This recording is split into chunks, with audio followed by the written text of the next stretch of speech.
Assalamualaikum warahmatullahi wabarakatuh. Waalaikumsalam warahmatullahi wabarakatuh. Alhamdulillahirabbil alamin nahmaduhu wa nasta'inuhu ala umuri dunya wa din wassalatu wassalamu ala asyrofil anbiya wal mursalin sayyidina Muhammadin wa ala alihi wa sahbihi. Wa la ilaha illallah wa anna Muhammadar rasulullah. Allahumma shalli ala sayyidina Muhammad wa ala ali sayyidina Muhammad. Alhamdulillah, puji serta syukur kita kepada Allah Subhanahu wa taala yang telah memberikan kita segala kenikmatan, terutama nikmat iman dan Islam, dan dengan iman Islam itu yang nyangkut di dalam hati kita, dan dengan nyangkutnya iman dan Islam di dalam hati kita diberikan juga kenikmatan kesempatan untuk menyempatkan waktu kita, menyempatkan waktu malam kita, mengorbankan waktu malam kita dengan menuntut ilmu di majelis kajian ngopi ini. Dan semoga dengan jalannya kita kepada majelis ini itu semoga diikhlaskan ya, dan semoga hanya satu tujuan kita datang dari rumah ke majelis ini, tidak lain dan tidak bukan adalah thalabul ilmi, yakni menuntut ilmu. Karena menuntut ilmu inilah sudah menjadi sebuah kewajiban bagi kita seorang muslim. Sholawat serta salam juga tak lupa semoga selalu tercurah limpahkan kepada baginda Nabi Muhammad Shallallahu Alaihi Wasallam, kepada para keluarganya, kepada para sahabatnya, kepada para tabiin, tabiut tabiin, dan insya Allah kepada kita selaku umatnya. Alhamdulillah para jamaah ngopi yang dirahmati Allah SWT, kita bisa bermuhajahah kembali di kajian ini. Kita bisa duduk bersama, makan bareng bersama ya, dan ini juga sebuah kenikmatan, dan kita doakan juga bagi para ustadz atau para jamaah yang lain yang tidak bisa hadir sini, mungkin cuaca yang sedang tidak baik ya, ada yang lagi sakit. Mari kita doakan dengan membacakan suratul Al-Fatihah. A'udzubillahi minasyaitonir rajim. Bismillahirrahmanirrahim. Iyyaka na'budu wa iyyaka nasta'in. Ihdinas siratal mustaqim, siratal ladzina an'amta 'alaihim ghairil maghdubi 'alaihim. Amin ya Allah ya rabbal alamin. Alhamdulillah,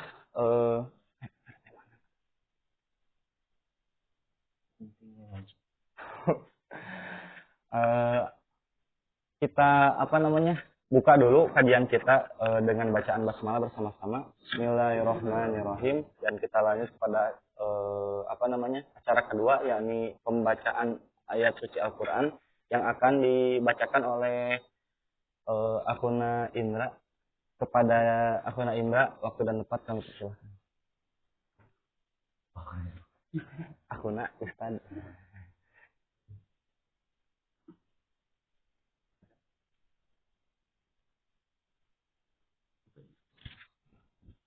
Assalamualaikum warahmatullahi wabarakatuh. Waalaikumsalam warahmatullahi wabarakatuh.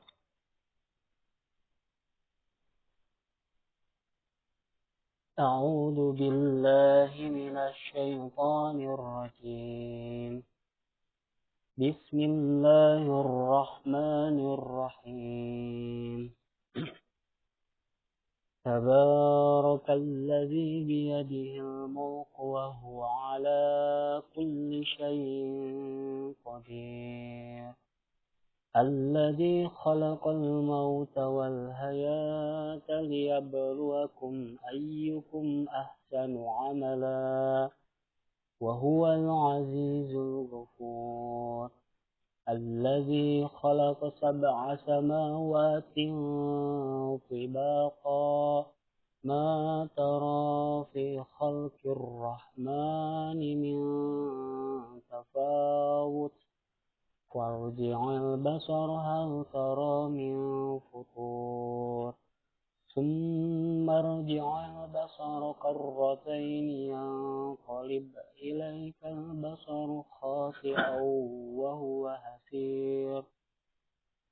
ولقد زينا السماء الدنيا بمصابيح وجعلناها رجوما للشياطين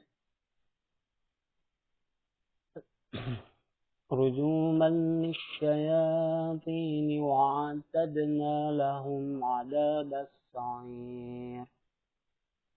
وللذين كفروا بربهم عذاب جهنم وبئس المصير إذا ألقوا فيها سمعوا لها شهيقا وهي تفور تكاد تميز من الغيظ كلما ألقي فيها فوج سألهم خزنتها ألم يأتكم نذير قالوا بلى قد جاءنا نذير فكذبنا وقلنا ما نزل الله من شيء إن أنتم إلا في ضلال كبير وقالوا لو كنا نسمع أو نعقل ما كنا في أصحاب السعير فاعترفوا بذنبهم فسحقا لأصحاب السعير إن الذين يخشون ربهم بالغيب لهم مغفرة وأجر كبير وأسروا قولكم أو اجهروا به إنه عليم بذات الصدور ألا يعلم من خلق وهو اللطيف الخبير هو الذي جعل لكم الأرض ذلولا فامشوا في مناكبها وكلوا من رزقه وإليه النشور أأمنتم من في السماء أن يخسف بكم الأرض فإذا هي تمور أم أمنتم من في السماء أن يرسل عليكم حاصبا فستعلمون كيف نذير ولقد كذب الذين من قبلهم فكيف كان نكير أولم يروا إلى الطير فوقهم صافات ويقبض ما يمسكهن إلا الرحمن إنه بكل شيء بصير أمن هذا الذي هو الجند لكم ينصركم من دون الرحمن إن الكافرون إلا في غرور أمن هذا الذي يرزقكم إن أمسك رزقه بل لجوا في عتو ونفور أفمن يمشي مكبا على وجهه أهدى أمن يمشي سويا على صراط مستقيم قل هو الذي أنشأكم وجعل لكم السمع والأبصار والأفئدة قليلا ما تشكرون قليلا ما تشكرون قل هو الذي ذرأكم في الأرض وإليه تحشرون ويقولون متى هذا الوعد إن كنتم صادقين قل إنما العلم عند الله وإنما أنا نذير مبين فلما رأوه زلفة سيئت وجوه الذين كفروا وقيل هذا الذي كنتم به تدعون قل أرأيتم إن أهلكني الله ومن معي أو رحمنا فمن يجير الكافرين من عذاب أليم قل هو الرحمن آمنا به وعليه توكلنا فستعلمون من هو في ضلال مبين قل أرأيتم إن أصبح ماؤكم غورا فمن يأتكم بماء معين صدق الله العظيم. Assalamualaikum warahmatullahi wabarakatuh. Waalaikumsalam. Alhamdulillah. Syukran jazakumullah khairan katsiran kepada Akhuna Indra yang telah melantunkan ayat suci Al-Quran. Semoga dengan kita mendengarkan ayat suci tersebut menambah keberkahan bagi kita, dan dengan dibacakannya ayat suci Al-Quran tersebut bisa menambahkan keberkahan pada kajian kita di pada malam kali ini. Amin ya Allah ya Rabbal Alamin. Mungkin karena waktu sudah menunjukkan 20:29 ya, sudah 30 menit. Kita lanjut kepada acara selanjutnya, yakni pemaparan materi yang insya Allah mengangkat tema pentingnya ngaji, pentingnya thalabul ilmi, pentingnya menuntut ilmu. Maka dari itu yang akan menyampaikan materi dengan tema tersebut adalah Al-Ustadz Indra yang alhamdulillah sudah ada di sebelah saya dari tadi. Kepada Al-Ustadz waktu dan tempat saya persilahkan. Ya baik, Bismillahirrahmanirrahim. Assalamualaikum warahmatullahi wabarakatuh. Waalaikumsalam warahmatullahi wabarakatuh. Alhamdulillahillazi an'ama bi nikmatil iman wal islam. Asyhadu an la ilaha illallah wahdahu la syarikalah wa asyhadu anna Muhammadan abduhu wa rasuluhu allazi la nabiyya ba'dahu. Wa qala Allah ta'ala fil Qur'anil Karim, a'udzu billahi minasyaitonir rajim. Bismillahirrahmanirrahim. Ya ayyuhalladzina amanu udkhulu fi silmi kafah wa la tattabi'u khutuwati syaitan innahu lakum aduwwun min awliya. Pertama-tama puja dan puji senantiasa kita curahkan kepada Allah Subhanahu wa taala yang mana atas berkat kudrat iradatnya serta nikmat iman Islam, begitu pun nikmat kesehatan dan kesempatan, sehingga pada kesempatan malam kali ini kita bisa bermajelis kembali ya dalam acara ngopi ya, ngobrol perkara iman dan Islam. Salawat dan salam semoga tetap tercurah limpahkan kepada junjungan kita, yakni Habibana wa Nabiyana wa Rasulana Kangjeng Nabi Muhammad sallallahu alaihi wasallam, yang mana Rasul telah menunjukkan kepada umat manusia bahwasanya Islam adalah satu-satunya din, satu-satunya agama yang tiada yang lebih baik dari agama Islam. Mudah-mudahan tentunya Islam yang saat ini kita pegang, Islam yang saat ini kita perjuangkan, Islam yang saat ini kita yakini tetap istiqomah sampai akhir hayat menjemput kita. Amin ya Allah ya Rabbal Alamin. Tidak lupa juga kepada keluarganya, kepada sahabatnya, kepada tabi'in-tabi'innya, mudah-mudahan juga sampai kepada kita selaku umatnya. Amin ya Allah. Ya, pada kesempatan malam kali ini kebetulan saya kebagian ngisi ngopi lagi. Indah dari nggak bosan. Tapi gak apa-apa kita ngobrol. Gitu ya, kita ngobrol. Nah, sesuai tadi yang disampaikan sama pembawa acara gitu pada kesempatan malam kali ini gitu ya. Ini materi yang sangat ringan, basic tapi penting menurut kita, menurut saya juga gitu ya. Berkaitan dengan bagaimana pentingnya ngaji dan meluruskan urgensitas niat yang benar. Gitu ya. Nah, dalam sebuah hadis disampaikan gitu ya.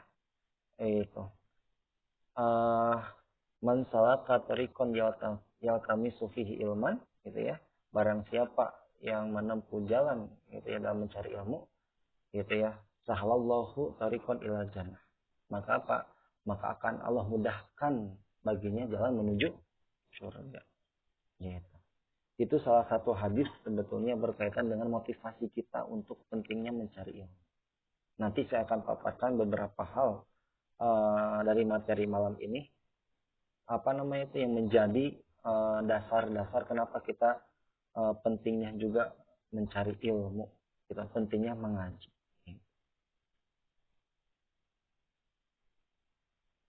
Dan perlu diketahui di awal gitu ya, berkaitan dengan pentingnya ngaji gitu ya, ada 5 poin gitu. Kenapa?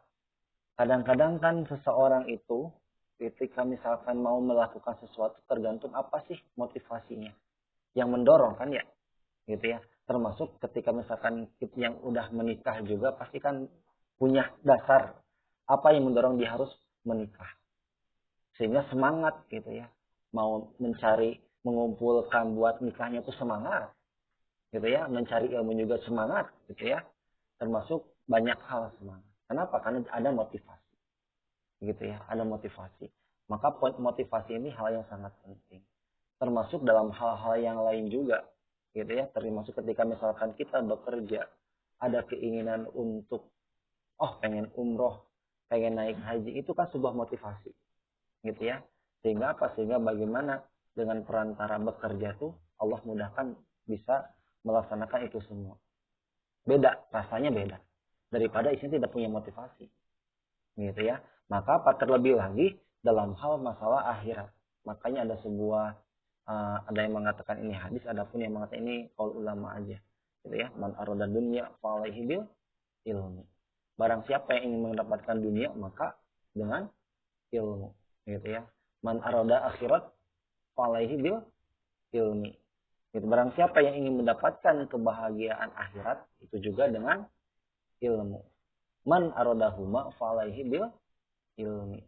Dan barang siapa ingin mendapatkan kedua-duanya, baik kebahagiaan dunia, kebahagiaan akhirat, maka dengan ilmu. Gitu. Maka apa? Maka ilmu itu penting. Dan bagaimana kita bisa menuntut ilmu? Yaitu apa? Bagaimana kita bisa tahu? Karena kita ya mencari ilmu, ngaji. Kalau misalkan kita gak tahu ya gak bakalan dapat ilmu, gitu ya, nggak bisa dapat ilmu. Nah, salah satunya sekarang juga di sini kita ngumpul, itu salah satu usaha kita untuk bisa mendapatkan ilmu. Dan tentu kita jangan mencukupkan dalam hal mencari ilmu, gitu ya, mencukupkan di 1 minggu 1 kali saja, sangat kurang, gitu ya. Sedangkan bagaimana kita hidup setiap hari 24 jam, gitu ya. Gitu. Jadi kurang kalau misalkan pada akhirnya bagaimana kita mencukupkan dalam mencari ilmu di 1 pekan 1 kali. Oke. Tapi untuk awalan nggak jadi masalah daripada nggak sama sekali. Oke. Untuk apa? Bisi olab misalkan setiap hari makan gitu ya. Setidaknya lah gitu ya. Setidaknya kita ada yang mengisi gitu ya. Setiap dalam 1 pekan itu kita ada misi gitu ya. Jadi diisi dengan kebaikan, salah satu penting mencari ilmu. Maka apa? Maka ada 5 poin gitu ya. Keutamaan dalam mencari ilmu. Gitu. Pertama, berkaitan dengan kewajiban agama. Gitu ya. Kita harus paham mencari ilmu itu bukan pilihan, tapi kewajiban. Sama seperti yang kita paham, sholatnya wajib, puasanya wajib, gitu ya. Ternyata apa? Ternyata sama, mencari ilmu juga wajib, di mana seseorang mampu melaksanakan puasa maupun melaksanakan sholat yang baik dan benar kalau misalkan tidak tahu gitu ya. Nah, maka apa? Maka penting untuk mencari ilmu. Kenapa? Biar apa? Biar ibadah-ibadah yang Allah perintahkan kepada kita tuh sesuai dengan apa yang Allah harapkan. Gitu ya. Itu mah sebagai ikhtiar, walaupun tentu mendapatkan pahala atau tidak gitu ya, itu urusan Allah. Setidaknya kita melaksanakan apa-apa yang menjadi syarat dan kewajiban dalam melaksanakan ibadah tersebut, gitu ya. Nah, maka apa? Maka tentu itu bicara masalah ilmu, gitu. Kewajiban mencari. Jadi pertama adalah kita harus paham mencari ilmu adalah kewajiban. bukan pilihan. Gitu ya. Tidak ada mencari ilmu pilihan, kewajiban. Gitu ya. Bisa dibayangkan ketika Allah tidak mewajibkan dalam mencari ilmu, tentu bagaimana manusia itu akan tersesat. Dalam hal ibadah contoh, gitu ya, dalam hal ibadah. Kalau ibadah itu diserahkan kepada manusia, gitu ya, kepada manusia, maka apa? Misalkan Allah memerintahkan untuk ibadah, tapi bagaimana akhirnya manusia tidak menggali bagaimana tata cara dalam hal melaksanakan ibadah itu. Tentu akan ya mengikuti firasat gitu ya. Makanya kan ada orang yang ibadah akhirnya apa? Dah sholat mah tujuannya kan ngedoa di dalamnya itu kan gitu ya. Sholat kan doa gitu ya. Semua dalam sholat itu doa. Akhirnya apa? Kayaknya nggak perlu, yang penting mah kurang mah ingat kayak ke Allah gitu ya. Yang penting esensinya berdoa atau ingat ke Allah, zikrullah, sekalipun tidak melaksanakan sholatnya. Gitu kan? Kenapa? Itulah ketika bagaimana seolah-olah dalam hal beribadah itu dikembalikan kepada perasaan-perasaan manusia. Termasuk bisa jadi orang juga kenapa dalam hal menyembah Allah gitu ya, menyembah Allah dengan perantara pohon gitu ya. Bagaimana menyembah Allah gitu dengan perantara benda-benda yang lain, berhala lah misalkan. Padahal kan itu dicela. Gitu ya. Padahal itu dicela. Gitu. Nah, maka apa? Maka tentu tidak mungkin kalau misalkan tidak tahu bagaimana caranya baik dalam hal ibadah, akidah, muamalah gitu ya, dan ukubat. Maka apa? Maka penting untuk kita paham. Bagaimana kita paham ya? Cari ilmu lah gitunya. Gitu. Gak mungkin tiba-tiba ketika bangun tidur mimpi langsung pintar. Gitu ya. Gitu. Mungkin di mimpi ya. Ketika bangun kembali lagi ke setelan pabrik. Gitu ya. Gitu. Nah, maka apa? Maka yang pertama berkaitan dengan dasar mencari ilmu adalah kewajiban dari Allah Subhanahu wa taala. Gitu ya. Talabul ilmi faridatun ala kulli muslimin wal muslimah. Gitu ya. Minal mahdi ilal lahdi, gitu ya. Mencari ilmu itu adalah wajib, gitu ya. Fardu alal kulli muslimin, setiap muslim. Itu hadis riwayat Ibnu Majah di sini disampaikan. Nah, itu yang menjadi motivasi pertama kita kenapa harus pentingnya ngaji atau mencari ilmu. Yang berikutnya adalah diberitahu jalan ke surga. Tadi saya sampaikan di awal bahwasanya bagaimana ketika seseorang itu mencari ilmu, datang ke majelis ilmu, maka dia tahu bahwasanya bagaimana sih cara untuk mendapatkan surga Allah. Bisa dibayangkan orang yang nggak ngerti apa-apa gitu ya. Istilahnya itu istilahnya ingin pergi ke Jakarta. Nah, itu kan kalau logikanya. Ingin pergi ke Jakarta, tapi gak tahu terus naik angkot atau naik busnya. Nah, itu. Terus harus ke arah mana? Arah selatan, harus arah utara atau arah mana? Gitu ya. Terus naiknya di mana? Apa cukup naiknya di bis Damri langsung nyampe ke Jakarta atau naik di terminal mana? Gitu ya. Maka apa? Maka tentu itu kan butuh pengetahuan untuk bisa sampai ke Jakarta. Maka begitupun surga. Surga juga sama gitu ya. Kita itu dalam perjalanan menuju surga gitu ya. Menuju ridho Allah untuk mendapatkan surga Allah. Maka apa? Maka Allah telah siapkan banyak jalan. Maka sebetulnya banyak pintu-pintu surga yang telah Allah siapkan. Gitu ya. Ada pintu surga dengan jalan dakwah fisabilillah, dakwah jihad fisabilillah, gitu ya. Dakwah fisabilillah dapat termasuk jihad fisabilillah, termasuk jalan dakwah dalam rangka untuk mencari ilmu, gitu ya. Nah, termasuk jalan ke surga itu yang paling mudah itu jalan ke surga birrul walidain, gitu ya. Birrul walidain apa?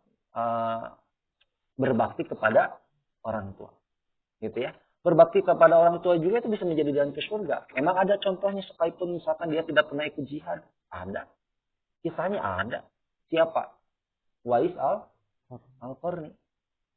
Wais al-Qarni itu kan orang yang bagaimana itu kurang mah bahasa hari ini mah gitu kan di tag atau di sepil atau di mention lah sama Nabi gitu ya.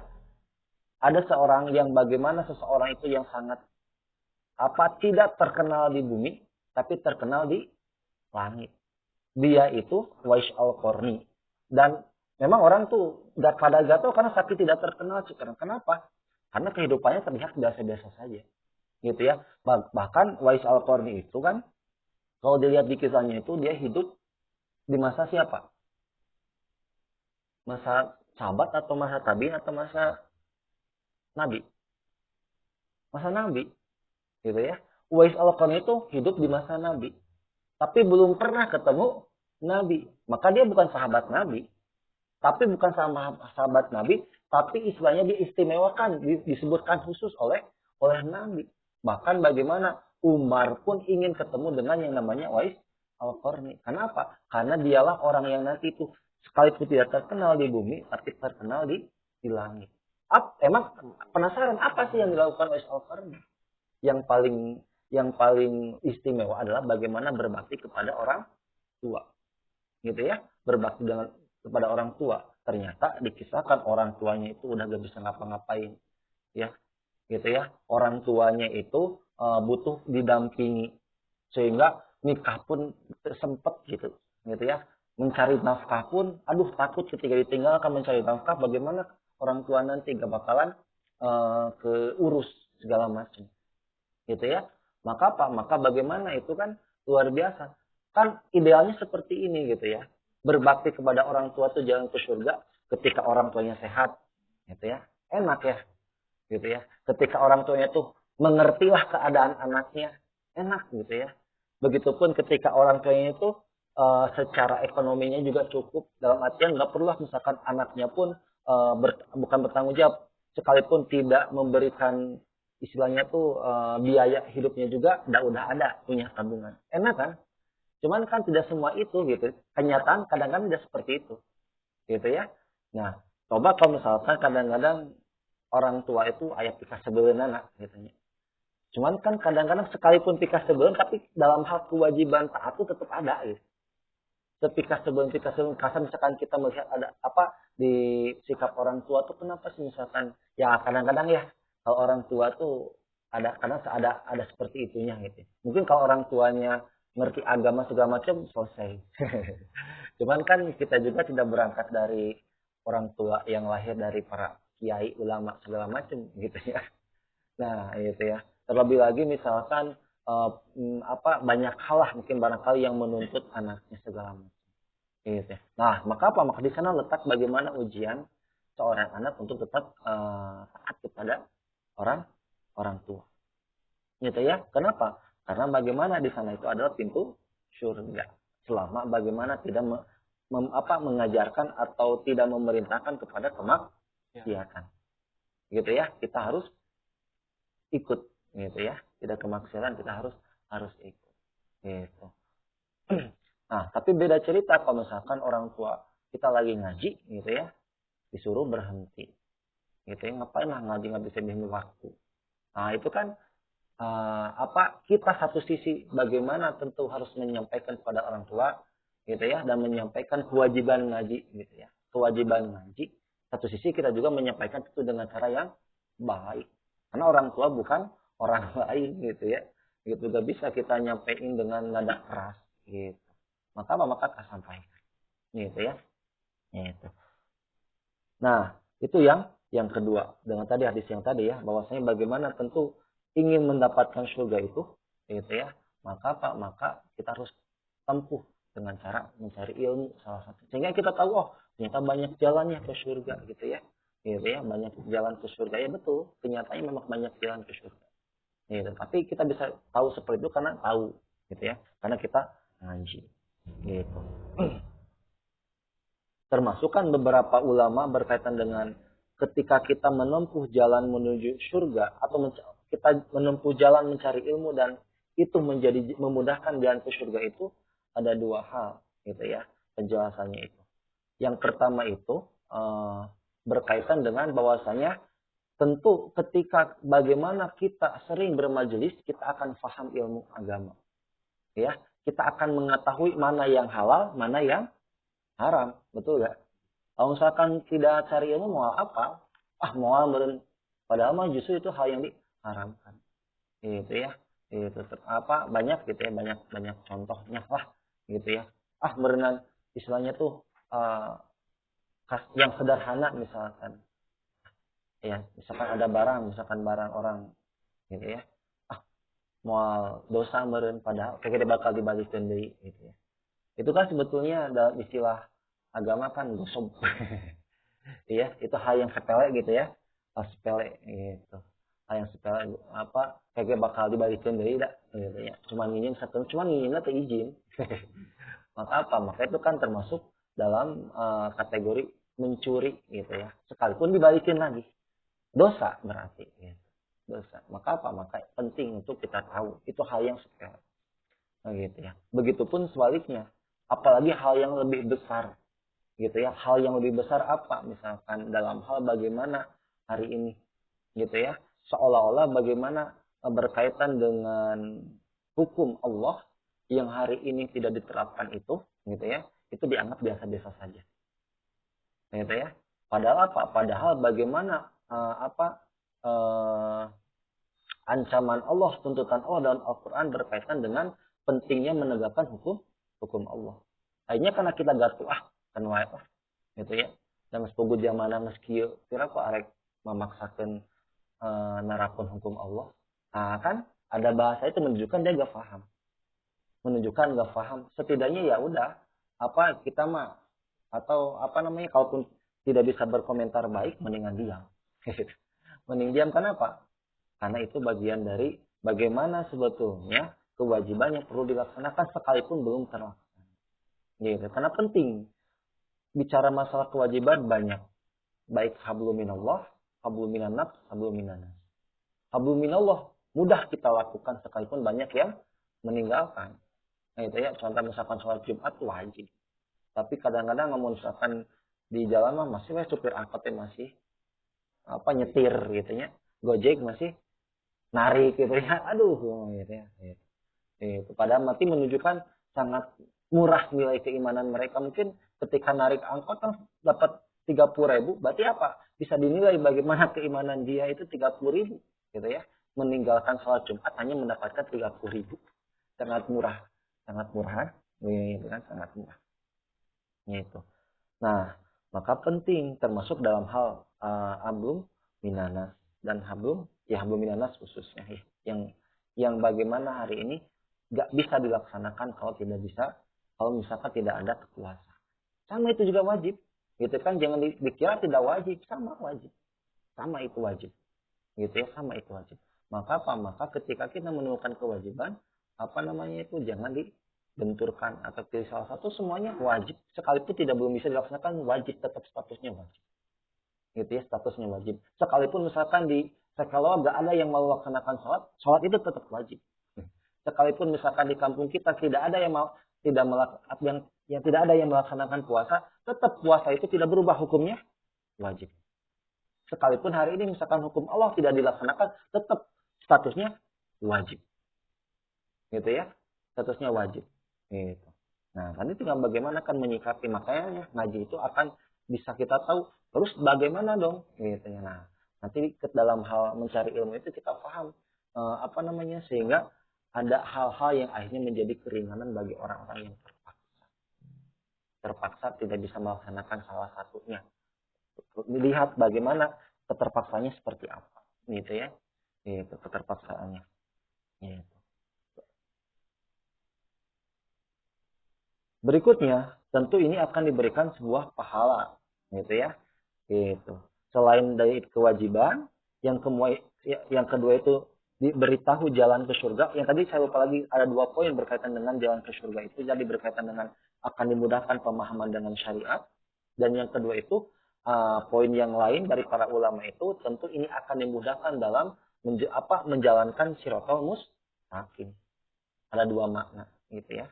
Gitu ya. Sehingga bagaimana orang-orang yang sering mencari ilmu itu akan dimudahkan dalam menghadapi siratal mustaqim. Gitu ya. Yang bagaimana kan siratal mustaqim itu kalau misalkan beberapa keterangan lain itu luar biasa gitu ya. Jika gampang, tapi kalau misalkan dilihat dari sisi penjelasan itu tergantung amal soleh gitu ya. Tergantung amal soleh. Gitu ya. Gitu. Dengan amal soleh. Bisa dibayangkan ke siratal mustaqim itu, makanya kan kita berdoa ihdinas siratal mustaqim itu doa, gitu ya. Dalam surat Al-Fatihah itu ihdinas siratal mustaqim. Memang maknanya adalah baik jalan yang Allah ridhoi, termasuk bagaimana ketika di akhirat pun diselamatkan. Kenapa? Karena di akhirat kelak nanti salah satu kalau misalkan dilihat dari perjalanan hidup manusia sampai di akhirat itu kan, kalau nggak salah di kitab Bidayah wa Nihayah itu, di akhir itu sebelum manusia masuk surga itu terakhir itu akan diuji dengan melewati siratal mustaqim. Yang bagaimana siratal mustaqim itu kan digambarkan para ulama itu seperti hanya rambut dibelah 7 katanya. Gitu ya. Nggak kebayang rambut yang hiji wae geus tipis gitu ya. Ini dibagi 7 gitu ya. Termasuk bagaimana orang masuk fitnah gitu ya, seperti halnya pedang. Gitu ya. Jangan gitu, orang mah nyukang awi gitu ya pas perlombaan misalkan 17-an. Aduh, waktu gejebul iya teka bayang gitu ya. Seseorang manusia itu menyeberangi siratal mustaqim dengan apa? Dengan bagaimana rambut itu yang katanya itu diumpama dibelah 7, tipisnya luar biasa, nggak kelihatan mungkin bahkan, termasuk bagaimana akhirnya tajamnya juga tajam pedang, mungkin lebih tajam. Makanya di sanalah bagaimana amal itu akan sangat penting gitu ya, sangat dibutuhkan. Makanya ada yang mengatakan jalannya ada yang seperti halnya kilat gitu ya, tiba-tiba nyampe gitu ya. Ada yang merangkak, ada yang jatuh, ada yang ngegelantung, segala macam tergantung amal perbuatan. Dan bagaimana kita bisa paham dan bisa kita lancar menyeberangi siratal mustaqim tersebut kalau bukan dengan ilmu. Dan ilmu itu bisa kita dapatkan dari bermajelis ilmu. Gitu ya. Jadi jangan sampai bagaimana kita melupakan kehidupan akhirat dalam artian emang kumaha kayak akhirat mah. Gitu ya. Jadi setidaknya kita juga selalu ingat dalam hal itu. Sehingga apapun aktivitas kita itu selalu terikat dengan Allah. Gitu ya. Mau apa-apa ya pasti pastikan bisikat tinggal iku Allah, atau misalkan itu dosa tentunya orang melaksanakan itu. Gitu ya. Tapi kita udah makrifat, ya itu atau bahasa kita itu ada keterikatan kita dengan Allah, atau bahasa umumnya adanya ihsan, gitu ya. Ihsan itu merasa kita diawasi oleh Allah, gitu ya, merasa kita diawasi oleh Allah. Itu memang tidak gampang, tapi perlu diusahakan dan dibiasakan, gitu ya. Gitu. Terlebih lagi, terutama sebetulnya dalam kondisi sendirian.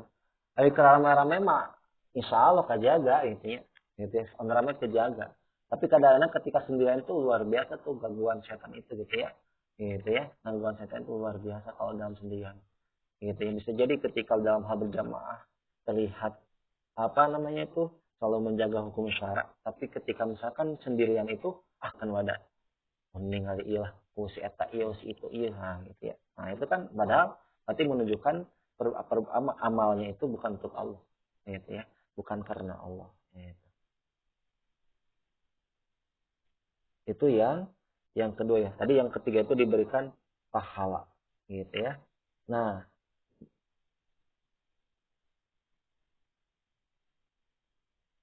ini hadisnya berkaitan dengan bagaimana diberikan pahala.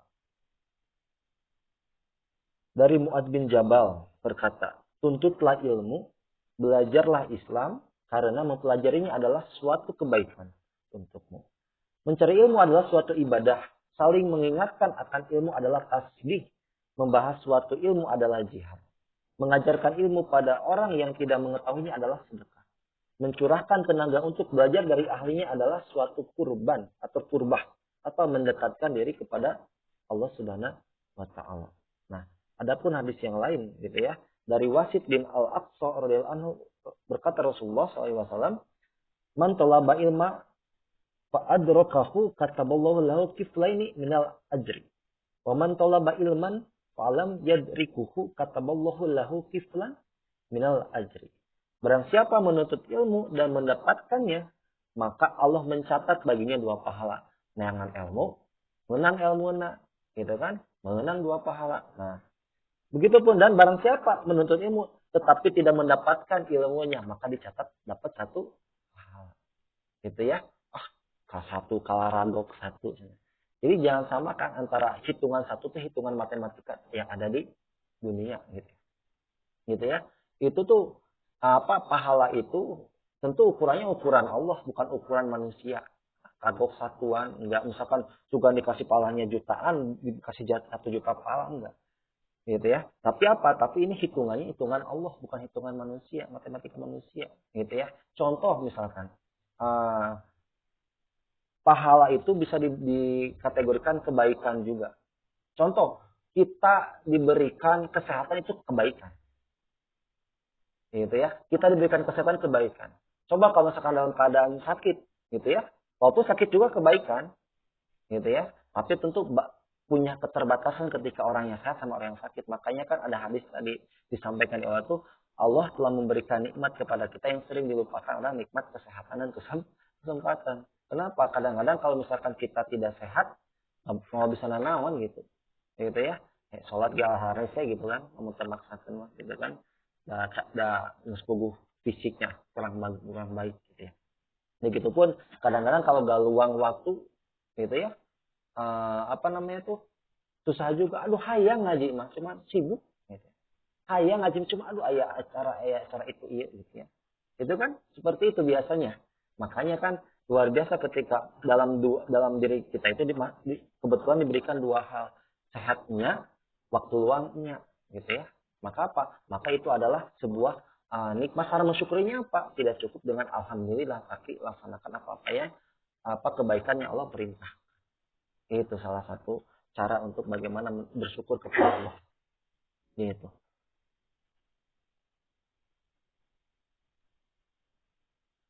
Jadi jelas ya, tidak ada ruginya. Mencari ilmu, dapat pahala. Mencari ilmu dan dapat ilmunya, dapat dua pahala. Mencari ilmu, nggak dapat pahalanya, dapat pahala juga. Walaupun cuma 1. Tapi daripada kita dapat sama sekali. Gitu. Nah, ini motivasi lain berkaitan dengan pahala untuk menuntut ilmu. Langsung saja artinya yang diriwayatkan oleh hadis riwayat Ibnu Majah. Hai Abu Dzar, engkau berpagi-pagi untuk mempelajari suatu ayat dari kitab Allah lebih baik bagimu daripada engkau salat sunnah 100 rakaat. Dan engkau berpagi-pagi untuk mempelajari satu bab ilmu kemudian diamalkan ataupun tidak diamalkan adalah lebih baik bagimu daripada engkau salat sunnah sebanyak 1000 rakaat. Gitu ya. Itu ya. Itu. Makanya kan orang-orang yang berilmu tentu akan ditakuti. Baik sama setan atau sama musuh-musuh Allah. Gitu ya. Sama musuh-musuh Allah. Gitu. Termasuk contoh misalkan orang kafir malasieun. Ketika bagaimana melihat orang muslim tekur fokus. Jadi sholat hungkul gitu. Gitu ya. Fokus jadi sholat hungkul. Malasieun. Gitu ya. Kenapa? Karena tidak mengancam kepada mereka. Gitu ya. Gitu. Apa-apa misalkan ketika. Apalagi misalkan hari ini. Itu Israel gitu ya. Kalau kita kaitkan. Ketika misalkan dibombardir sama Israel, hayu orang berdoa, gitu ya. Ketika dibombardir sama Israel, hayu orang sholat barengan, gitu ya. Misalkan tingkatkan sholatnya segala macam. Maka apa? Maka bagi mereka itu tidak akan ada pengaruh apa-apa, gitu. Gitu ya. Tidak cukup bagaimana menghilangkan kemungkaran itu dengan sholat. Kadang-kadang seperti itu kan. Gitu. Makanya kan Imam Ali itu kan menyampaikan, kadang-kadang kemungkaran itu tidak cukup dengan ayat Al-Quran. Tapi perlu juga dengan kekuasaan. Kumaha maksudnya? Misalkan ketika kita lihat ada orang yang bermaksiat. Ternyata yang bermaksiat memang, maksudnya tuh, anggaplah orang-orang di jalanan lah, gitu ya. Nalongkrong di jalanan, gitu ya. Orang sorangan, gitu ya. Lain sasaha. Dibacakan ayat Al-Quran, ayat di kumaha. Gitu kan, di baledog gitu nya nyambung orang Korea menunjukkan ayat naon sih itu penting gitu ya nggak nyambung gitu kan. Kalau buat seperti itu menghilangkan kemungkaran nggak cukup, bisa jadi berarti nggak cukup dengan ayat gitu ya. Tapi bisa juga ada orang yang ayatnya ketika dengan ayat tersentuh gitu ya. Contoh misalkan Umar bin Khattab kan ketika dibacakan surat kan ayat ya kan. Umar bin Khattab itu tiba-tiba langsung bagaimana akhirnya melepas pedangnya gitu ya. Ketika ingin ketemu Rasul dan ketika bertemu Rasul masuk Islam. Dan memang setiap orang beda-beda. Ada bagaimana itu bisa berubah dengan ayat. Gitu pun ada yang bisa bagaimana dicegah atau berubah dengan kekuatan, dengan kekuasaan. Yang tadi misalkan ada orang yang ngumpul-ngumpul segala macam, kemudian datang orang lain sasahama, dia bacakan ayat Al-Quran berenang kakarin seserikan ayat kita kan itu non kitanya. Tapi mendatangkan misalkan berseragam bawa pistol, kenarawan mana gitu kan? Gitu kan ayeuna non mau nanya sama mana? Nggak itu langsung ngabekir gitu. Gitu kan itu kekuatan kekuasaan. Gitu ya, itu kekuatan kekuasaan. Itu hal yang sangat kecil. Beda kalau misalkan bukan terlebih lagi bagaimana kekuasaan itu betul-betul bagaimana melaksanakan amar ma'ruf nahi mungkar. Gitu ya. Coba apa misalkan berkaitan dengan masalah-masalah apa misalkan yang ada di kriminal gitu ya. Kriminal apa namanya tuh begal gitu ya. Atau geng motor gitu ya. Gitu. Geng motor atau begal atau segala macam misalkan masalah kriminalitas. Kalau misalkan bukan dengan kekuasaan mah agak kesulitan. Gitu ya, agak kesulitan walaupun bisa tapi kayak bakal ngelakukan deh. Gitu ya. Gitu. Bahkan bisa jadi sekalipun misalkan ormas yang melarangnya, misalkan ormas saya misalkan sabar orang, paling cuma 5 orang, ini mendatangkan kurang rampung gue misalkan ke 20 orang. Kayaknya kan nggak bisa ngapa-ngapain gitu. Tetapi kalau misalkan kekuasaan gitu kan yang udah turun misalkan saat OPP segala macam, bahkan tentara lah misalkan polisi gitu ya. Gitu ya. Itu yang punya senjata yang punya ini segala macam pasti takut, akan mikir, termasuk dalam hal memberikan efek jerah beda antara apa namanya tuh ormas atau misalkan masyarakat dengan kekuasaan. Cuman ketika kekuasaan ini yang nggak berjalan bermasalah, justru lebih takut bagaimana hukum sosial daripada hukum negara, betul nggak? Ya, wah ditangkap tuh polisi mah di penjara paling di daerah dahar, kagak dibebaskan. Tapi misalkan kamu kata hukum masyarakat bisa jadi dikebugan, diduruk kan? Ya kan banyak ya. Gitu ya. Itu kan berarti apa? Gak berfungsi hari ini bagaimana kekuatan atau kekuasaan yang betul-betul melakukan amar ma'ruf nahi munkar itu udah gak terlalu berjalan sekarang itu. Justru itu menunjukkan apa tadi salah satunya lebih takut bagaimana hukum dari masyarakat daripada hukum negara. Harusnya hukum negara itu yang memberikan betul-betul efek jerah, bukan masyarakat gitu ya. Tapi kenapa masyarakat melakukan itu? Karena fungsi kekuasaan yang tidak berjalan. Itu kan masalah. Terlebih lagi kekuasaan yang bagaimana itu justru bukan melakukan amar ma'ruf nahi mungkar, tapi melakukan amar mungkar nahi ma'ruf. Itu yang lebih parah. Gitu ya. Dalam artian mendorong masyarakatnya itu bukan berbuat kebaikan, tapi berbuat keburukan. Gitu ya. Contohnya gimana? Banyak. Gitu ya. Termasuk dalam hal miras. Gitu ya. Miras itu dalam pandangan negara tuh halal atau haram? Haram. Haram. Halal haram. Itu. Nah, secara undang-undang miras itu ya boleh. Walaupun diatur secara distribusinya. Gitu ya. Diatur secara distribusinya. Itu termasuk kadar alkoholnya diatur. Gitu. Dan tempat-tempatnya diatur. Gitu ya. Tapi kan apa namanya itu kan justru mengarahkan kepada masyarakat punya kesempatan untuk apa tadi minum-minuman keras bermaksiat. Gitu ya. Bermaksiat. Gitu. Tapi bagi negara mah yang penting ada pemasukan. Gitu. Ada pemasukan. Nah, itu yang penting ada pajak segala macam. Gitu. Makanya sempat kan saya lupa lagi tahun berapa gitu ya. Mau istilahnya tuh mau dibebaskan berkaitan dengan bagaimana miras itu betul-betul dibebaskan.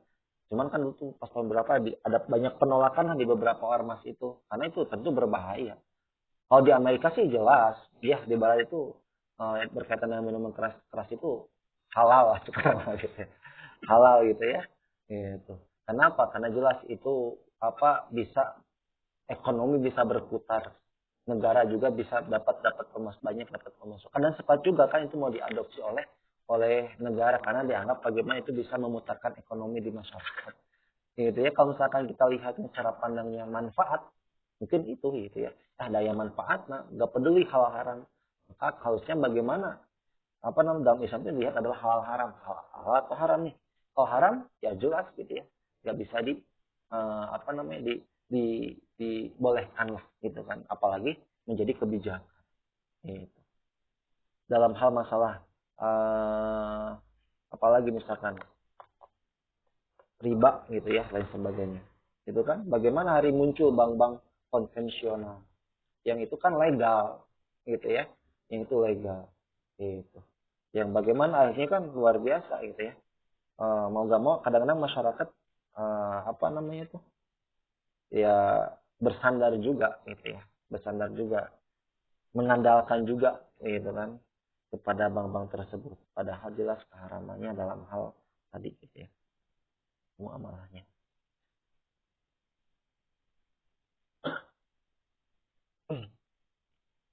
Nah, jadi tadi ya berkaitan dengan bagaimana dari mana? Bahwasanya mencari ilmu itu diberikan pahala. Poin yang ketiga, jadi kemana-mana ya. Tapi memang seperti itulah, karena ajaran Islam saking luas bisa kemana-mana. Nah, termasuk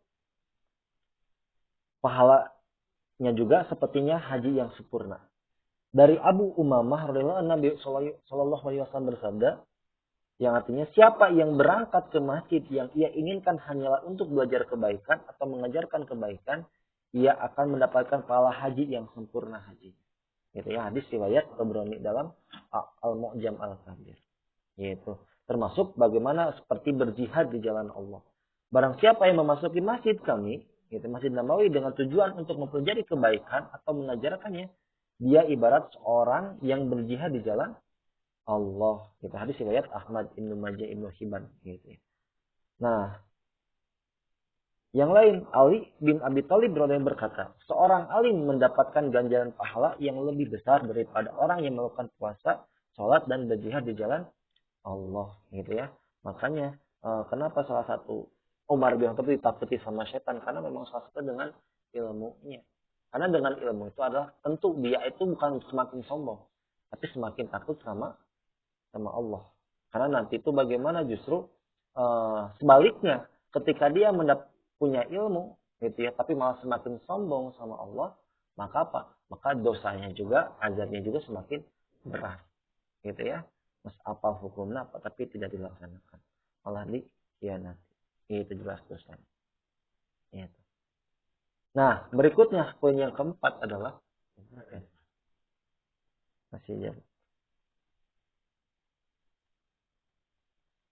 berikutnya adalah dihapuskan dosa. Nah, itu. Tadi berkaitan dengan pahala, kadang-kadang kan gitu ya, manusia itu ketika misalkan dan kenapa Allah menyiapkan baik itu surga, menyiapkan pahala, kadang-kadang kan manusia itu karena memang secara alamiah mempunyai istilahnya itu naluri ya, termasuk hajatul udawiyah dan naluri kemanusiaan lah. Kadang-kadang kan ketika diiming-iming itu semangat gitu ya, kadang-kadang diiming-imingi semangat gitu ya. Itu kan naluriah sebetulnya, wajar. Terlebih lagi maka apa? Maka Allah juga menyiapkan hadiah gitu ya. Hadiah berupa apa? Berupa tadi pahala, ketika mencari ilmu dapat pahala, melakukan kebaikan mendapatkan pahala. Allah siapkan juga. Siapkan juga. Termasuk Allah juga siapkan surga sebagai balasan orang-orang yang bertakwa. Nah, itu ya sangat apa namanya itu lebih dari setimpal gitu ya. Bahkan lebih yang Allah berikan kepada manusia. Kenapa? Kasih sayang Allah itu kan apa seluas langit dan bumi. Dalam artian gini, kita mah gitu ya, hidup di dunia itu diminta untuk ibadah gitu ya, dalam berbagai macam ini ya kan bentuknya gitu ya, ibadah gitu ya. Baik hablum minallah, hablum minan nas, hablum minan nas. Itu kan paling lama 63 tahun. Gitu ya. Paling lama kan 63 tahun. Kita kira kalau misalkan memang kita gunakan untuk ibadah gitu ya. Belum lagi misalkan tidur misalkan 5 jam kali berapa itu udah habisin sebagian usia kita juga gitu ya gitu. Nah, tapi bagaimana luar biasanya kasih sayang Allah itu menyiapkan surga. Yang surga itu sampai kapan batasan orang di surga itu? Abadi. Apakah 60 tahun? Enggak. Salawasna muncul orang sedama. Gitu kan? Selamanya gitu ya. Tidak ada batasannya, dan bahkan semua apa yang diinginkan dia itu ya akan Allah siapkan di surga itu. Gitu ya. Dan padahal apa? Padahal manusia itu kadang-kadang melakukan kebaikan, anggap misalkan cuma 60 tahun gitu ya. 60 tahun. Tapi Allah menyiapkannya itu selamanya gitu kan. Kembali itu kan sangat luar biasa kasih sayang Allah. Kalaupun misalkan ingin setimpal, ketika dapat 60 tahun kebaikan ya, nanti juga harusnya 60 tahun melakukan kebaikan, 60 tahun juga dong Allah berikan kesempatan kebaikan, nanti bakal dibalikin lagi kan gitu. Tapi enggak. Gitu ya, tidak. Kenapa? Karena memang bagaimana dunia itu tempat ujian buat manusia. Gitu ya, tempat ujian ketika udah dapat hadiahnya, udah Allah gak bakalan ambil lagi hadiahnya. Gitu ya. Gitu kan udah Allah siapkan gitu. Jadi jangan sampai bagaimana sering saya sampaikan, kita istilahnya meninggalkan kenikmatan yang abadi hanya untuk kenikmatan yang sesaat. Gitu ya. Ya di dunia itu karena sesaat. Bukan berarti kita meninggalkan dunia, kita juga butuh dunia. Tapi jangan sampai salah motivasi dalam bagaimana untuk mendapatkan dunia. Gitu ya, seolah-olah hanya sebatas kepuasan diri saja. Tetapi apa? Tetapi tentu bagaimana ini bisa jadi perantara gitu ya. Untuk kita mudah untuk bisa semakin dekat dengan Allah kan gitu ya. Gitu. Jadi bukan berarti kita meninggalkan dunia, bukan. Gitu. Kan padahal kenapa? Islam juga mengatur dunia, maksudnya gitu. Gitu ya. Islam juga mengatur dunia. Gitu. Cuman yang beda adalah bagaimana dalam hal mengaturnya itu dengan hukum syara atau dengan bukan hukum syara. Gitu ya. Bagaimana dia mencari dunia itu dengan hukum syara atau tidak dengan hukum syara. Itu yang membedakan. Gitu ya. Gitu. Maka apa? Maka jelas gitu ya. Ini merupakan sebuah tentu ujian yang sangat menyenangkan bagi seorang muslim. Kenapa? Karena Allah udah siapkan pahalanya itu, bahkan surganya itu gitu kan seluas langit dan bumi dan tidak ada batasannya. Beda dengan manusia. Gitu. Jadi tentu ketika kita melihat hari ini banyak orang-orang yang tajir melintir, bahkan uangnya tidak habis 7 turunan, bahkan sampai 8 turunan gitu ya. Ya paling banter-banter dia sampai 63 tahun gitu ya. Kalaupun misalkan ada bonusnya 70 tahun, ada tambah bonusnya 80 tahun, 90 tahun gitu ya. Gitu. Cuman kan biasanya semakin tua itu semakin gak ada teman. Gitu. Aduh, mana teman saya udah pada meninggal semua gitu ya. Mau ngobrol sama siapa gitu. Sama anak-anak misalkan sibuk dengan apalagi udah keluarga gitu ya. Kan biasanya gitu ya kalau orang tua ya. Kalau misalnya diperhatikan gitu ya. Gitu ya. Kesepian. Kesepian. Makanya kenapa orang tua tuh udah gak semangat hidup tuh. Sekalipun ini udah gak. Kenapa ya? Karena memang apalagi gitu. Makan kadang-kadang kayaknya udah gak enak. Apalagi banyak penyakitan gitu ya. Pengen ngobrol sama siapa. Apalagi misalkan sama istri yang udah tua, udah pikun juga gitu ya. Coba. Makanya akhirnya apa? Wajar ketika orang tua tuh ya kasarnya itu pada akhirnya lebih dekat dengan Allah kalau memang sadar gitu ya. Lebih dekat dengan Allah. Kenapa ya? Mau apa lagi gitu. Udah tidak ada lagi obsesi dalam dirinya gitu kan. Ingin dapat sebulan sekian, pengen ini, mobil ini, pengen rumah kayak. Nggak ada lagi buat orang tua gitu ya. Udah usia-usia senja tuh nggak ada. Dampaknya apa? Fokus untuk apa? Udah. Bagaimana betul-betul akhirat itu menjadi harapan dan tujuan lah gitu ya. Beda dengan anak muda. Gitu ya, anak muda wah masih banyak ini ya kan loba kena kahayang lah gitu ya. Gitu ya. Salah enggak, memang itu sifatnya anak muda. Cuma jangan sampai kita bagaimana akhirnya terlalu keluar jalur dalam meraih cita-cita obsesi kita gitu ya. Gitu. Makanya kan ada sebuah istilah itu, makanya para malaikat Israel tuh fokus ningalikeun anu kalolot mah gitu. Anu kalolot mah geus kudu tinggal nunggu maut gitu. Tinggal nunggu waktu sebentar lagi. Tapi fokusnya kepada anak-anak muda. Itu banyol gitu. Ya tapi ya memang silakan aja diambil baiknya. Gitu ya. Gitu. Karena kan pasti kalau orang tua dicabut nyawa minimalnya nggak bakalan takut dan memang damatnya udah waktunya gitu ya.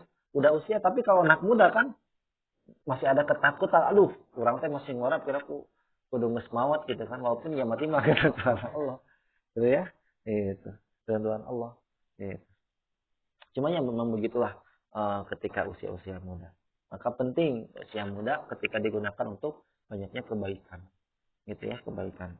Termasuk salah satu mencari ilmu, ngaji lain sebagainya. Gitu.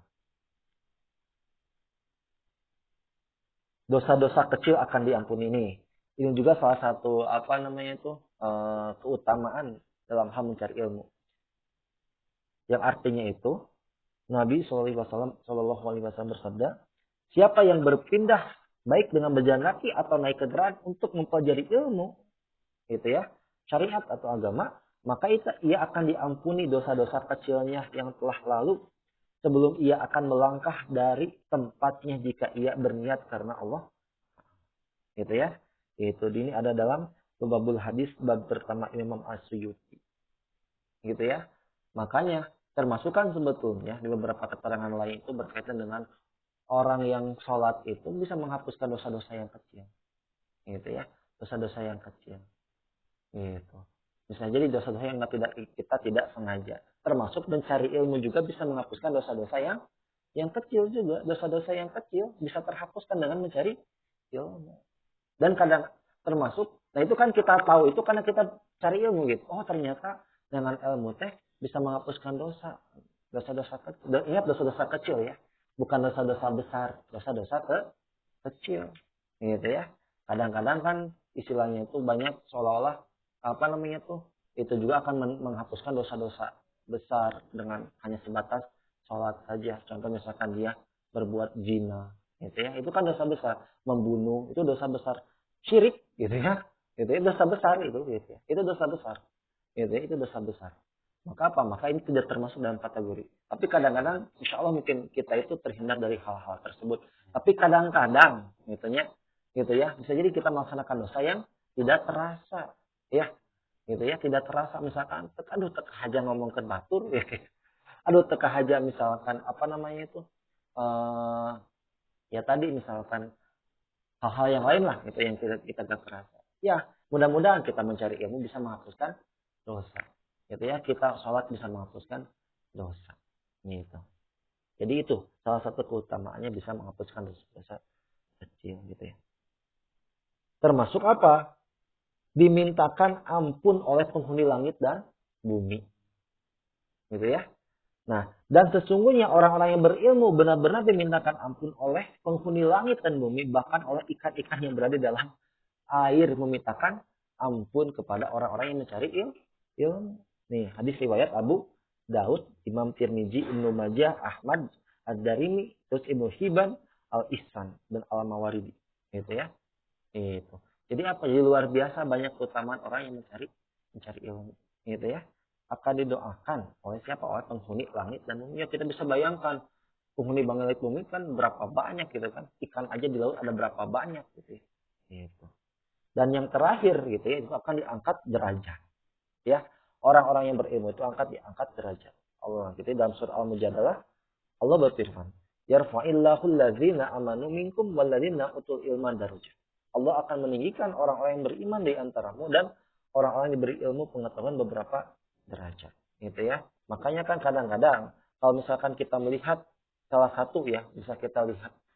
Kan mungkin ketika seorang itu ada sebuah kekurangan dalam fisiknya, tapi dia seorang pemberi ilmu, orang itu hormat gitu ya. Memuliakan. Kenapa? Karena ilmunya. Gitu ya. Karena ilmunya. Itu makanya kan ada sebuah kisah seseorang itu yang memang punya keterbatasan gitu ya, punya keterbatasan buntung atau apa gitu ya. Maka apa? Maka diminta sama orang tuanya untuk apa? Coba kamu cari ilmu, dapatkan ilmu, insya Allah orang akan memuliakan. Dan memang kenyataannya gitu. Ketika orang udah punya ilmu, banyak ilmu gitu ya, itu bisa memberikan ilmu gitu ya, maka tidak akan lagi dilihat fisik kayak gimana, tapi yang dilihat adalah ilmu. Gitu ya. Nah kurang lebih seperti itu. Itu yang bisa saya sampaikan sebagai pembuka. Ya, silahkan kalau misalkan ada yang mau didiskusikan. Kenapa saya sampaikan ini? Karena ini sebetulnya yang harus menjadi motivasi kita setiap datang ke dalam majelis ilmu. Itu jangan dianggap bahwasanya kita menghabiskan waktu. Jangan anggap seperti itu. Tapi justru ini menjadi banyak kita kebaikan, jalan, dihapuskan dosa, dapat manfaat segala macam. Dan ini bisa jadi kasih sayang Allah gitu ya. Kita dimudahkan dalam mencari ilmu. Ini kasih sayang Allah. Karena bisa jadi misalkan orang nuturkan hawa nafsu mending sare gitu kan ngopi teh gitu ya. Gitu ya. Mendingan di imah gitu ya. Gitu kan. Mending rebahan nonton TV gitu ya. Gitu. Kalau misalnya kita ngikutin nafsu gitu ya. Gitu. Cuman kan karena insya Allah ini menjadi penting supaya kuat motivasi kita tuh, kenapa kita harus datang ke majelis ilmu kuat, motivasi itu kita kuat gitu ya, karena kita punya tujuan adalah akhirat gitu ya, gitu. Sekalipun banyak godaannya gitu ya, pasti banyak namanya ini, pasti banyak godaan gitu. Nah itu mungkin barangkali saya kembalikan pada moderator Kang Syed. Insyaallah jazakallah khairan katsiran kepada Ustaz Indra yang telah menyampaikan materinya yang mengangkat tema pentingnya ngaji. Bahwasanya kalau kita melihat tema ini itu ringan ya, apa sih pentingnya mengaji atau menuntut ilmu itu ringan maksudnya temanya. Akan tetapi ketika kita tadi mendengarkan pemaparan materi yang telah disampaikan oleh Ustadz Indra, alhamdulillah kita mendapatkan banyak ilmu ya, terutama 5 poin yang disampaikan tadi. Yang pertama adalah bahwasanya menuntut ilmu ini adalah kewajiban, bukan pilihan. Menuntut ilmu lah keting ayeuna mah disukan henteu misalkan. Bukan pilihan, akan tapi kewajiban oleh Allah SWT kepada hambanya ya kita.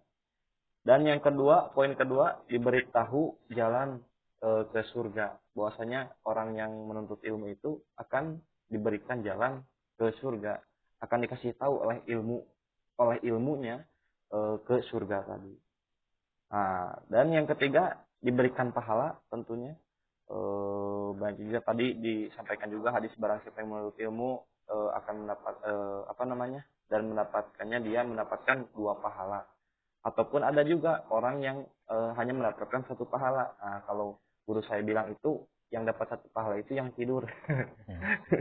Jadi dapat pahala duduknya di majelis ilmu, datangnya ke majelis ilmu itu mendapatkan pahala meskipun ia tertidur di majelisnya. Ia masih mendapatkan pahala. Jadi kajenting orang sare di majelis ilmu lah, tibatan orang non kesarean nonton bola misalkan dan lain sebagainya. Nah, dan poin keempat tadi dihapuskan dosa ya, dosa-dosa kecil. Dan juga yang kelima diangkat derajatnya. Nah, mungkin barangkali pada hadirin sekalian ingin mendiskusikan atau ada yang ingin ditanyakan perihal tema yang tadi sudah disampaikan oleh Pak Ustadz.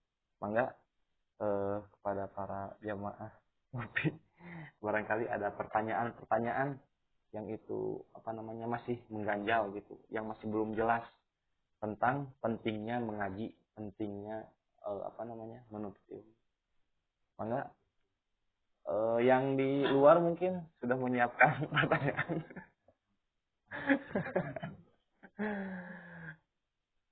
Pak, lanjut. Boleh, mangga.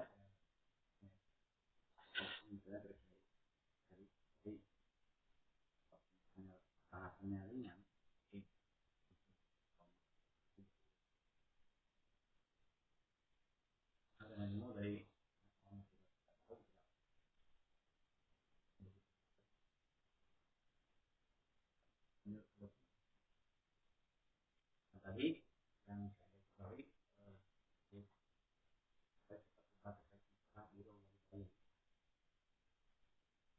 di mana kadang waktu atau dan itu menjadi tema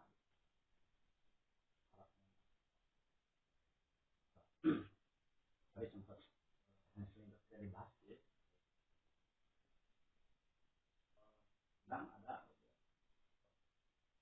kan alasan orang tua mungkin tahu ya bahwa yang namanya orang tua itu kewajiban besar khusus lagi anak laki orang laki, karena sebagai keluarga sampai akhir hayatnya ya, segera dengan anak perempuan ketika menikah dia pindah kesantannya kepada suaminya. Nah terus laki gitu ya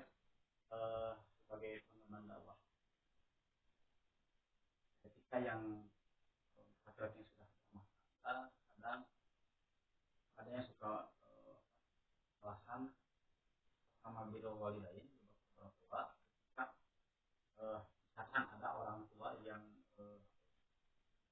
ikut campur gitu terkait masalah rumah tangga, memperkeruh suasana rumah tangga sendiri gitu.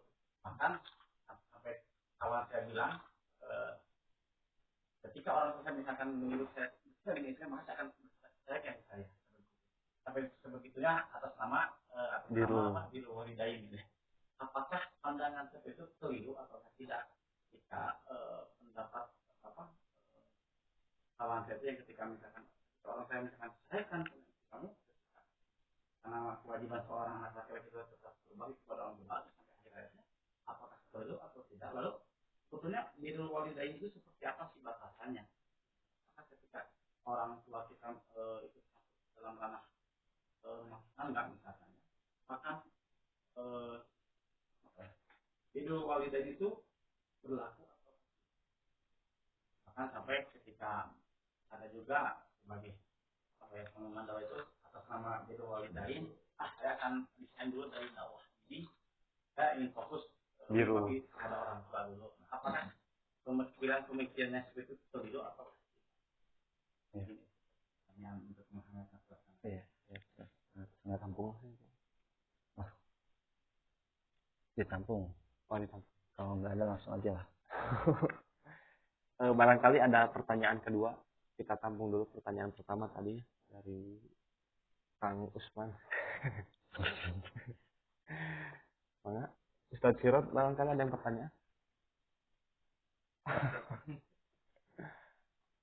Sambil menunggu pertanyaan kedua mungkin ya. Mungkin Ustadz Indra bisa menjawab pertanyaan pertama dulu ya tentang tadi mungkin ada keterpaksaan menyuruh kepada anaknya gitu, atau anaknya juga saking taatnya dengan alasan tadi biro walidain, sini jalan surga nih, jadi meninggalkan dakwah tadi sampai meninggalkan dakwah, resign dari dakwah, ingin mengikuti keinginan orang tuanya. Nah, barangkali bisa dijawab oleh Ustaz Indra. Iya. Nah, pertama yang perlu dipahami adalah berkaitan dengan kewajiban. Penting yang berkaitan dengan kewajiban itu jangan saling dibenturkan. Ya. Dakwah wajib. Berbakti kepada orang tua wajib. Gitu ya. Nah, seorang suami untuk istilahnya itu seorang suami untuk yang tadi mendidik istrinya pun menafkahi itu sama wajib. Gitu ya. Termasuk suami yang udah menikah dan harus berbakti kepada orang tuanya itu wajib, gitu ya. Sekalipun perempuan juga, gitu kan, wajib juga kepada orang tuanya berbakti sekalipun udah menikah. Gitu. Nah, maka apa? Maka yang harus penting pertama, yang kita pahami itu berkaitan dengan kewajiban jangan dibenturkan, gitu ya. Itu yang harus dijadi dasarnya. Setiap kewajiban itu jangan dibenturkan. Gitu. Nah, bagaimana berkaitan dengan tadi bicara masalah ketika ada orang tua lah yang berenang orang teh hayang mendapatkan pahala yang lebih, pada akhirnya ikutlah dalam hal dakwah lah, dan berdakwah pada aktivitas para nabi kan gitu ya. Mudah-mudahan dengan perantara dakwah Allah membuka rahmatnya kan gitu ya. Akhirnya apa? Akhirnya bagaimana orang tua itu semacam tidak mendukung. Maka kita perlu ketika misalnya itu yang terjadi kepada kita atau kita mendapatkan informasi dari orang yang mengandung gitu ya, maka kita perlu tahu bagaimana pendekatan seorang tersebut kepada orang tuanya dalam berkomunikasi, gitu ya, dalam hal mengkomunikasikan. Itu juga penting. Kita juga jangan salah, bukan hanya wajib kepada orang lain, kepada orang tua pun wajib kita menyampaikan ketika misalkan yang difahami sama orang tua itu keliru, perlu kita sampaikan. Nah, berikutnya berkaitan dengan seni bagaimana menyampaikannya. Nah, yang sampai bagaimana pada akhirnya itu justru sekalipun misalkan orang tua itu tidak ingin anaknya itu ngaji segala macam, bisa teroris misalkan gitu ya, misalkan. Jadi segala macam radikal misalkan. Gitu ya. Tong soleh-soleh ting gitu ya. Yang soleh Padahal kan ketika ditanya ingin jadi budak soleh, tapi tong soleh gitu. Kan bertentangan sebetulnya. Gitu ya. Nah ini kan sebetulnya kita perlu tahu berkaitan dengan bagaimana pandangan orang tua tuh bisa istilahnya itu tanda kutip lah menghalang-halangi, bukan menghalangi tapi punya pandangan lain, tidak bisa menghukumi langsung. Pokoknya kudu dilawan orang tua. Makanya apa? Maka penting untuk dikasih tahu faktanya kenapa orang tua itu bisa melarang dalam hal berdakwah apa alasannya. Gitu ya. Dan kedua pun kita perlu dalam hal mengkomunikasikan itu harus dengan baik, gitu ya. Gitu. Harus dengan baik. Gitu. Jangankan istilahnya dengan masalah dakwah gitu ya. Masalah dakwah, masalah hal-hal yang lain juga gitu ya. Ya karena tadi orang tua tuh istilahnya salah satu pemegang kunci surga gitu ya. Salah satunya kenapa ketika ridho dengan anaknya itu insya Allah gitu ya. Maka apa? Maka kita jangan benturkan semua dakwah wajib ya. Yang orang tua, tapi akhirnya kita gak mau berbakti kepada orang, gak mau misalkan dengerin nasihat orang tua. Maka apa? Maka kita harus paham, jangan tadi dasarnya gak dibenturkan antara kewajiban dengan kewajiban. Sehingga apa? Sehingga ketika misalkan orang tua misalkan istilahnya itu kurang setuju, ya kita perlu tahu juga kenapa nggak setujunya. Kasihlah pemahaman, kasihlah, sampaikanlah gitu ya, sampaikanlah kepada orang tua itu. Gitu. Karena tadi sekalipun pika sebelum anak sampaikan gitu ya. Maka tetap kewajiban bil walidain tetap ada gitu. Gitu ya, tetap ada. Bukan berarti ketika orang tua misalkan kadang-kadang kan mungkin bukan bicara masalah melarang kepada yang baik atau misalkan memerintah kepada yang haram. Bisa di hal-hal yang biasa juga gitu ya, yang akhirnya bikin kesel kepada kita gitu ya.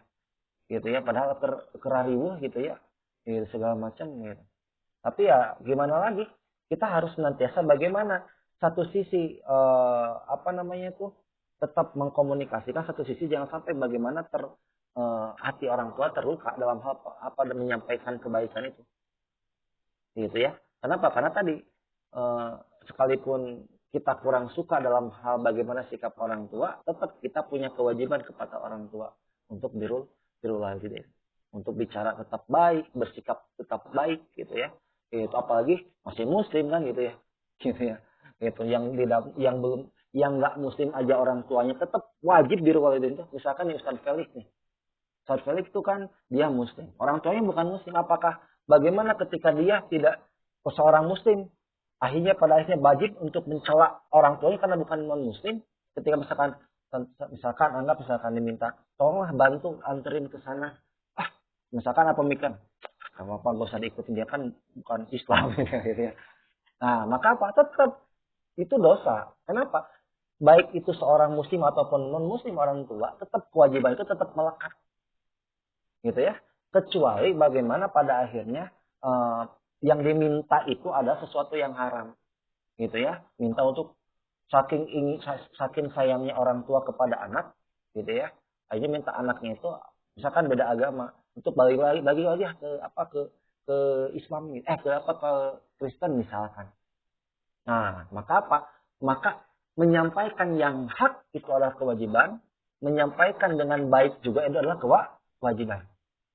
Itu kan pernah juga terjadi di dalam kisah Sa'ad bin Abi Waqqas kalau nggak sih. Jadi kan ketika orang tuanya itu kan memelas, bahkan mogok makan cek orang mah, ningali budaknya kalau keasuk Islam. Gitu kan aja apa? Ibu gak akan makan sampai kamu kembali lagi ke ajaran nenek moyang. Maka apa? Maka Sa'ad itu menyampaikan, ibu gitu ya, intinya gitu ya. Mohon maaf gitu ya. Apa yang diminta ibu akan saya ikuti. Tetapi ketika misalkan ibu untuk meminta saya kembali ke ajaran nenek moyang itu, maka tidak bisa. Akhirnya apa? Ya ibunya juga ya tetap akhirnya ya nyerah sendiri lah. Dengan keinginan sahabat Nabi ya Sa'ad bin Abi Waqqas itu tetap memeluk Islam. Gitu ya. Itu bisa diambil pelajaran. Tetap menyampaikan yang hak perlu disampaikan, gitu ya. Menyampaikan dengan baik juga itu kewajiban perlu dilakukan. Bukan mentah-mentah karena diajar kepada kemungkaran akhirnya kita nada keras kepada orang tua. Itulah. Itu. Maka apa? Maka itu kan udah membenturkan kewajiban satu dengan kewajiban yang lain. Itu misalkan dalam hal bagaimana. Jadi memang komunikasi penting. Berkomunikasi dengan penting gitu ya. Itu. Nah, berikutnya juga berkaitan dengan tadi, misalkan ketika ada seorang suami, memang suami kan sekalipun udah menikah kan tetap baktinya kepada orang tua, gitu ya. Nah, maka penting sebetulnya berkaitan dengan berkeluarga itu ilmu tuh penting, gitu ya. Ilmu tuh penting, termasuk dalam hal seni dalam hal berkomunikasi, setahu saya. Nah, itu juga ada beberapa kitab yang membahas hal tersebut. Kasarnya gitu ya. Ketika kita punya keburukan atau kita punya kesulitan, sebisa mungkin ya tidak disampaikan kepada orang tua, termasuk dalam hal rumah tangga, gitu ya. Baik itu perempuannya, gitu ya, atau suaminya atau istrinya. Kenapa? Karena secara manusiawi, gitu ya, ketika misalkan suami mengeluh tentang istrinya kepada orang tuanya, begitupun sebaliknya istrinya mengeluh tentang suaminya kepada orang tuanya. Maka sebetulnya itu tinggal menunggu momentum saja. Menunggu momentum apa? Momentum ketika pada akhirnya nanti udah pecah momentum tersebut, yang namanya orang tua pasti akan tetap membela anaknya sekalipun salah. Dan yang jadi besarnya masalah itu ketika bagaimana masalah itu udah tersebar ke kanan ke kiri. Itu yang jadi masalah yang semakin membesarkan masalah itu. Gitu ya. Makanya kan ketika ada masalah itu tidak menyampaikan kepada siapa-siapa. Ketika memang udah bisa disampaikan, bisa diselesaikan berdua, selesaikan. Gitu ya, selesaikan. Dan jangan dalam artian ya cengeng itu sedikit ada masalah di keluarga, ngadu ke orang tua. Akhirnya orang tua tuh gak respect kepada siapa? Kepada, kalau misalkan suami misalkan kepada istri gitu ya. Kepada menantu lah. Jadi gak respect, misalkan gak respect. Gitu ya. Akhirnya apa? Kan itu mulai tuh hubungan tuh kan. Gitu ya, mulai hubungan tuh. Makanya penting untuk saling menjaga rahasia itu penting. Makanya kan dalam Islam itu penting untuk menjaga aib. Baik aib suami atau aib istri. Nah, maka di sini peran penting sebagai kawan, sebagai suami untuk apa? Untuk betul-betul bagaimana akhirnya mengkondisikan keluarga itu gitu ya. Gitu ya. Mengkondisikan keluarga untuk apa ya? Sebetulnya bisa baik dalam keluarga atau bisa jadi buruk ya tergantung suaminya sebetulnya. Gitu ya, dalam hal bagaimana itu tadi gitu ya. Nah, itu bisa tahu kayak apa? Karena belajar. Karena dalam Islam juga diajarkan bukan hanya bicara masalah hak kewajiban, masalah mendidik, nafkah, tapi dalam hal komunikasi seni yang lain juga diajarkan dalam Islam. Ada salah satu kitab misalkan Adabul Islam fi Nizamil Usroh gitu ya. Itu dalam hal seni berkeluarga, dalam hal misalkan contoh, bahwa lama salah kita misalkan. Awal-awal mah ngajanjikeun itu bahkan bahagialah cukup materi segala macam, enggak kerjaan aya. Tiba-tiba ketika misalkan 2-3 tahun kemudian ya terjadilah misalkan Allah memberikan ujian. Gitu kan? Itu kan kurangnya ekonomi, istri mulai mengeluh. Gitu kan? Mulai mengeluh. Gitu. Nah, jadi kurang bersyukurlah kasarnya gitu, kurang bersyukur gitu ya. Kurang bersyukurnya awalnya diberi sakit jadi sakit gitu ya. Gitu. Jadi padahal masih bisa makan lah gitu ya. Untuk kebutuhan masih bisa. Makanya salah satu seninya apa? Kata ulama itu, ajak istri itu kita jalan-jalan, ajak bagaimana nih? Untuk apa? Melihat kondisi saudara-saudara mereka yang lagi di kolong jembatan. Untuk apa? Supaya bersyukur gitu ya. Gitu ya. Itu kan salah satu seni sebetulnya. Untuk apa? Istri itu bisa terus bersyukur lagi. Alhamdulillah dunia saya masih kayak misalnya batur mah masih kena hirup di kolong jalan, dan belum tentu daharna 3 kali sapoe misalkan. Ini kan muncul bahwa bagaimana dia melihat dalam hal dunia itu ke bawah gitu ya. Itu kan seni gitu ya. Memang tidak diajarkan secara khusus, tapi itu salah satu untuk aja ya semakin romantis. Baik kita dalam kesulitan atau misalkan dalam senang ya tetap syukur itu ada, sabar itu tetap ada gitu ya. Itu kan seperti itu. Nah itu kurang lebih seperti itu dari saya berkaitan dengan tadi. Oh yang tadi ada lagi nggak? Ada nggak? Udah itu ya? Oh, desain dari dakwah. Ya itu. yang memang perlu dalam artian tadi ya, berarti kan tadi dasarnya membenturkan berkaitan kewajiban. Walaupun ya memang padahal sekalipun misalkan akhirnya tidak bisa dakwah secara umum dalam artian itu berkomunikasi atau misalkan di tempat yang jauh, ketika pun birrul walidain pun sebenarnya bisa gitu ya. Dakwah kepada keluarga kan. Kalau dibilang resign gitu ya, nggak bisa resign karena kewajiban tetap melekat. Baik dakwah kepada keluarganya, kepada orang tuanya, sekalipun birrul walidain, kepada tetangga-tetangga terdekat kalau mungkin misalkan bisa gitu ya. Itu juga dakwah. Jadi nggak ada istilah dakwah terus karena kewajiban gitu ya. Sekalipun belum mampu mendakwahi orang lain, kita mendakwahi kita dan keluarga itu wajib. Gitu ya. Jadi kurang tepat mengatakan resign dari dakwah. Mungkin biasa dikatakan resign dari dakwah dalam artian tidak ini apa namanya itu mungkin kurang sabar dalam hal berdakwah karena dakwah itu butuh kesabaran dan butuh keistiqomahan. Gitu. Atau mungkin bosan untuk dapat kebaikan gitu. Dan biasanya ketika orang-orang yang keluar dari dakwah itu ya itu bukan semakin lebih baik gitu ya. Tapi semakin lebih buruk. Kenapa? Karena memang tidak ada yang sama-sama mengingatkan. Gitunya. Kenapa? Ya tadi, apa namanya itu? Iya, kenapa? Karena kita bisa melihat bagaimana lingkungan hari ini kan luar biasa gitu. Untuk menyeret seseorang itu baik sengaja atau tidak gitu ya. Untuk menyeret orang itu kepada bagaimana warna-warna negatif gitu ya. Kepada kemungkaran baik salah tidak salah. Kenapa? Karena memang kita tidak punya magnet kebaikan, maka akan mudah untuk terseret kepada magnet keburukan. Itu mah sangat alamiah sebetulnya. Gitu ya. Sangat alamiah. Gitu. Hal yang sangat gampang lah misalkan. Ini mah hal yang sangat sederhana dalam hal sholat misalkan. Kalau misalkan kita lagi bareng-bareng mah diajak sholat misalkan. Ayo. Gitu ya, sholat berjamaah ayo. Mau hese barengan ya. Era misalkan orang itu sholat, misalkan batu-batu sholat, orang itu sholat. Tapi beda cerita kalau misalkan dalam hal sendirian itu kan kita banyak alasan untuk istilahnya tidak ikut sholat. Gitu. Tidak sholat, baik itu tidak sholat ataupun tidak di masjid padahal bisa punya kesempatan di masjid. Itu hal yang sederhana. Belum lagi hal-hal yang lain, bicara masalahnya kemungkaran yang ada hari ini. Itu termasuk kalau misalkan kita tidak punya magnet kebaikan dalam hal pandangan-pandangan Islam dalam hal politik, gitu kan, ekonomi, bisa jadi kita itu menjadi pihak-pihak yang berada di posisi mendukung kemungkaran. Bisa jadi orang melihat Israel tuh nggak salah gitu. Gitu ya. Di sini Hamas salah teh. Banyak orang kayak gitu sekarang. Banyak. Melihat Hamas tuh yang salah. Gitu kan. Justru Israel salah, iya Hamas disalahkan gitu ya. Gitu ya. Gitu ya. Itu kan akhirnya kenapa bisa seperti itu? Karena memang nggak punya magnet lingkungan kebaikan gitu ya. Itu sehingga sehingga mudah untuk terseret untuk pada magnet keburukan, menarik pada keburukan. Memang seperti itu gitu ya. Itu seperti itu. Maka sebuah komunitas segala macam itu salah satu perantara kita untuk menjaga keistiqomahan dan kebaikan.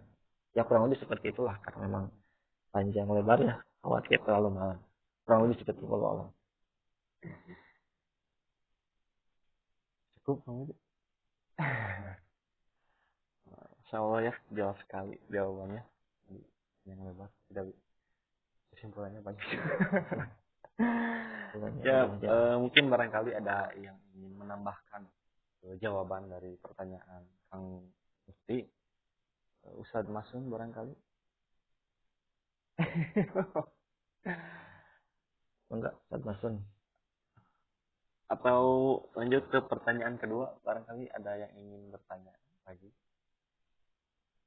Kita masih ada 14 menitan lagi sampai jam 10.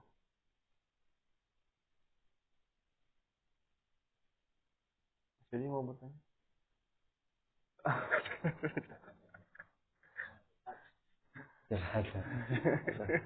Terus ke Mama Ade dicurhat.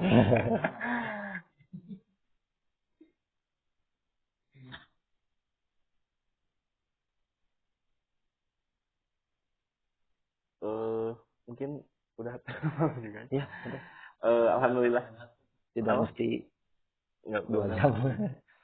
Alhamdulillah pada kajian malam Kamis ini ya, atau Rabu malam pada tanggal 15 November ini sangat hangat sekali tentang apa tadi, menuntut ilmu, atau juga tadi dalam pertanyaan ada birrul walidain. Sangat hangat sekali, alhamdulillah. Apa namanya? Kita mungkin cukupkan ya kajian pada malam hari ini dengan membaca hamdalah bersama-sama. Alhamdulillahirabbil alamin. Istighfar 3 kali, astagfirullahaladzim, astagfirullahaladzim, astagfirullahaladzim, dan sempurnakan penutupan majelis kita itu dengan doa kifaratul majelis. Subhanakallahumma wa bihamdika asyhadu an la ilaha illa anta astaghfiruka wa atubu ilaik. Assalamualaikum warahmatullahi wabarakatuh. Waalaikumsalam warahmatullahi wabarakatuh.